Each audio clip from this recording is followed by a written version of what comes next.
Parallel's latest expansion set, Aftermath, is nearly here. And that means it's time for another pack breakdown video. What's up, gamers? I'm the Cobra Commander, Master Markolian, the real-life Lemmy, and the Orbital Strike Operator. In today's video, I'll break down the odds and value points available in Aftermath packs. I go deep on the details so that you know exactly what to expect.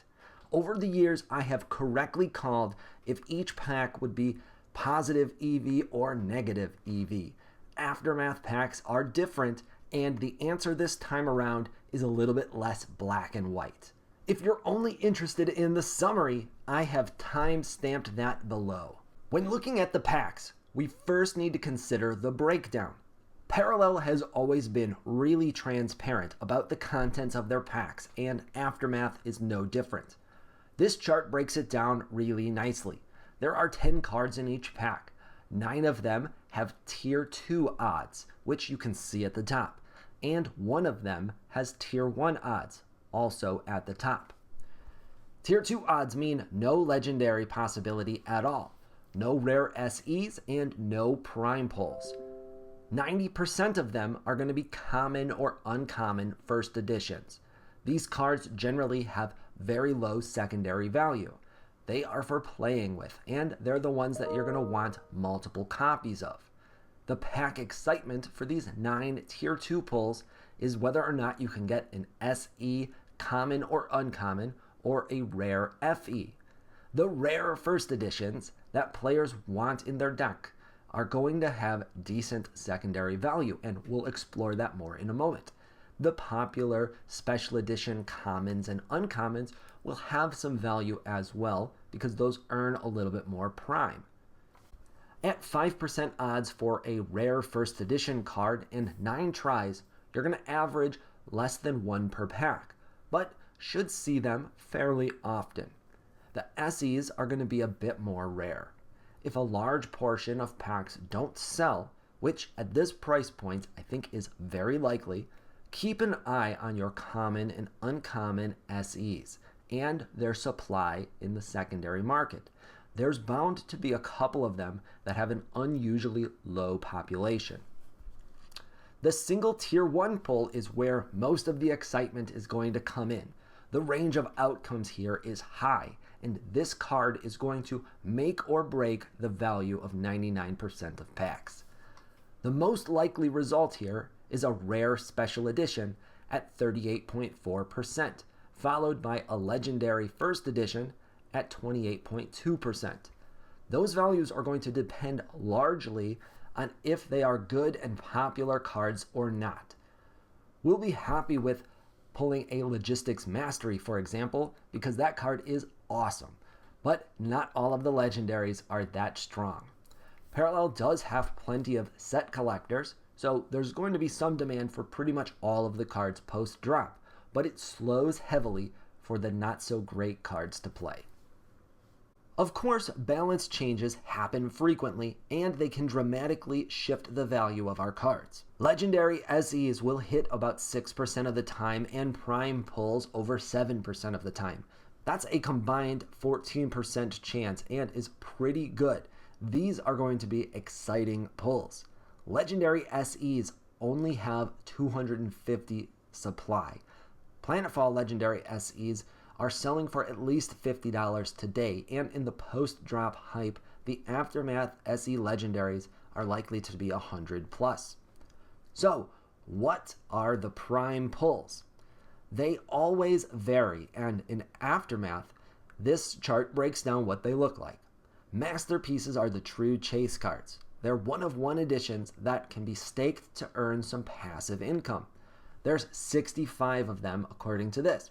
Prime variants are also rare, and they're animated versions of cards. They're usually quite sought after, and these will vary in value, but should be good pulls as well. Card backs are quite popular in Parallel, and many of them look great, but that's also a little bit of the problem with this category. There's a lot of them out there already. Most players have a few today, and you can only use one at a time. I'm sure that a lot of the new ones in Aftermath will look great, but probably only the rarest are going to have much value.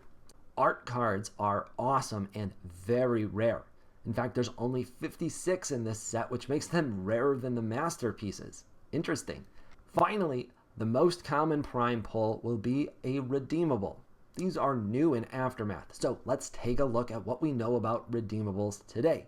There's going to be two tiers of redeemables, alpha and beta.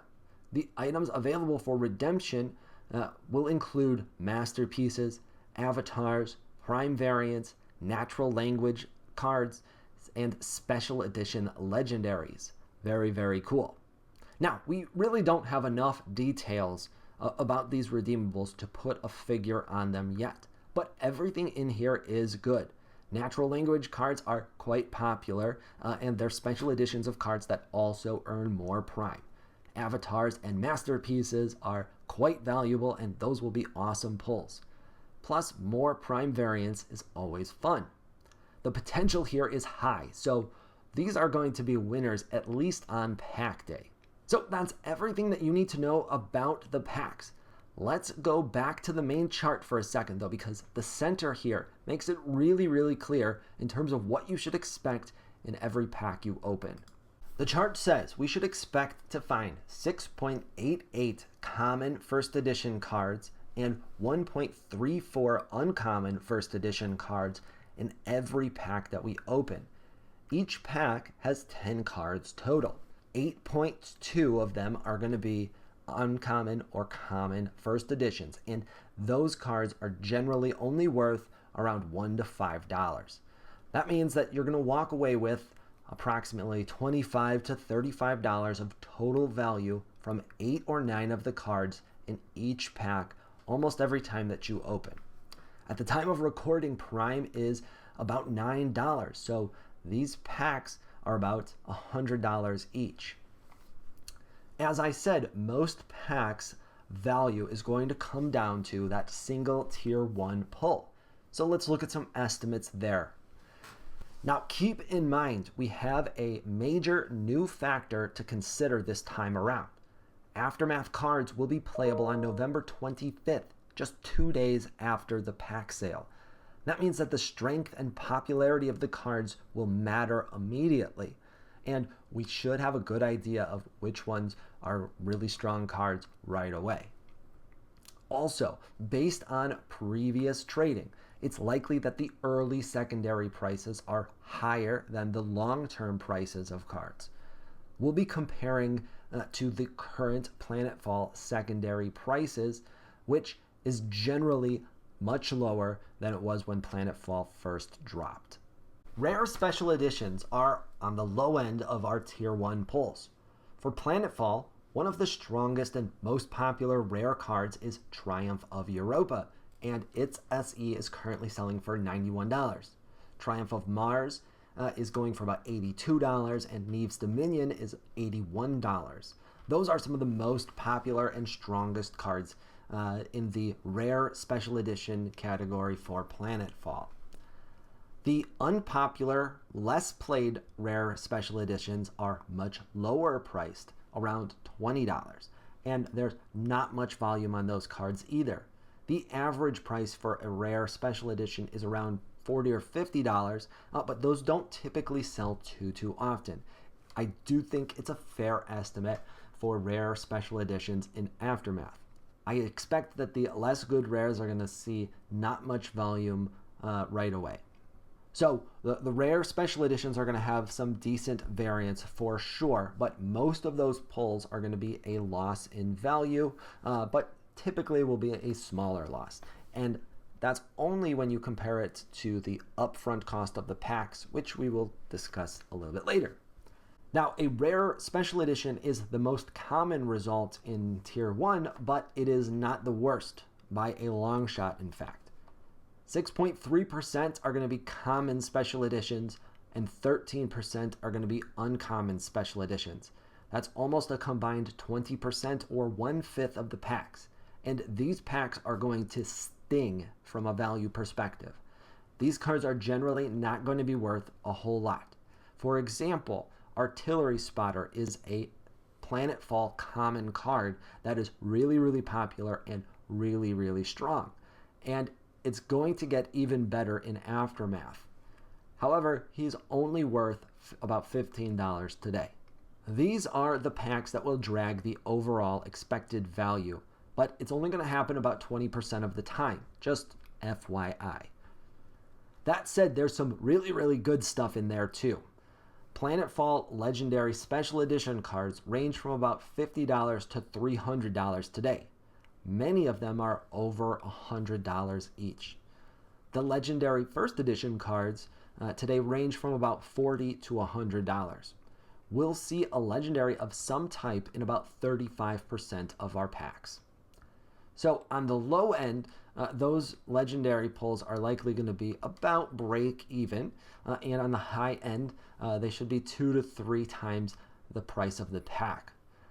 We're going to see those about 35% of the time, so this group is solidly EV positive.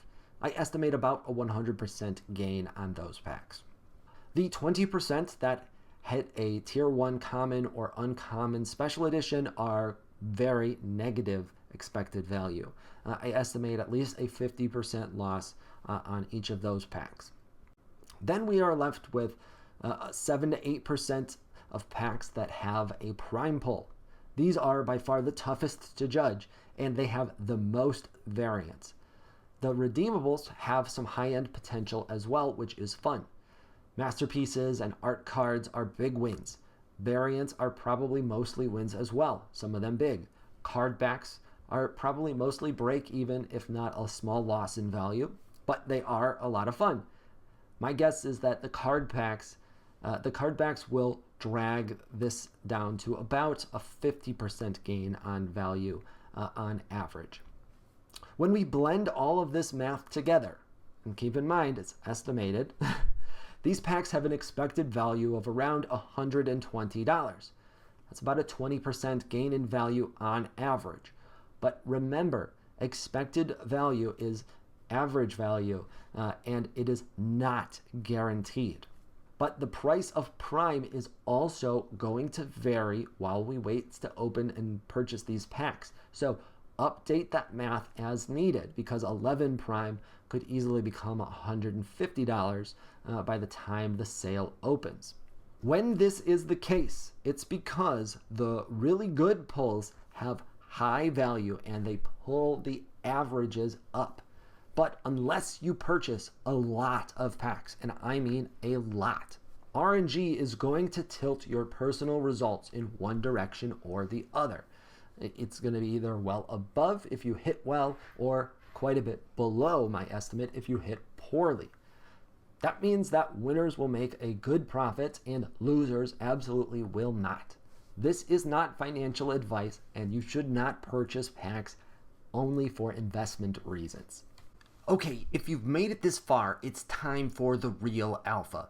The reason Aftermath packs are going to be very EV positive is because of the prompt rebate, or as I'm calling it, the prompt promo. The Parallel team is taking the Prime generated by the sale and cashing it with Wayfinder to earn prompt. 75% of the prompt generated from this will be given back to the pack purchasers. The prompt TGE is going to be in Q1. When that happens, buyers will be able to claim their share. Now, we don't have all of the details for prompt unlocks beyond the TGE, and there's actually currently about 2.5 years of staking left for prompt. We'll be able to claim our share of future distributions as well. Now, I'm also assuming on the claim part, it could be airdropped or distributed in some other fashion. We'll find out those details in the future, but Wayfinder is an amazing AI project. You can read about it, and I'll post some links here below, but I expect that the token is going to do really well. The market timing here looks really good too. So we don't know what prompt is going to be worth or all of the details on this, but I expect that the prompt that we receive back is going to cover the cost of our packs. So that makes them kind of free. Not really, because you're at least giving up some liquidity in the short term, which has opportunity cost, but my channel is called the Freeroll for a reason. If I spend $1,000 worth of Prime on packs and I get $1,000 worth of prompt back, without selling a single card, that's a free roll in my book. I'm actually going to spend more on packs for this exact reason. That prime was earmarked to be cashed with Wayfinder anyways. I might as well turn more of it into cards that I need and want now, since I'm going to be getting that prompt back for it anyways. Of course, the difference here is I won't be getting the prime back. If you have limited prime available and need to choose, I want to be clear. I think that cashing with Wayfinder directly is a better path if your aim is profit potential. Buying packs, though, is a better pack if your aim is to play and or collect parallel. It's up to you to decide which path to take. Again, this is not financial advice. It's my personal analysis and how I'll be approaching the pack drop. I hope you found this informational and entertaining. And if you did, consider hitting that subscribe button below. There's lots more parallel TCG content coming.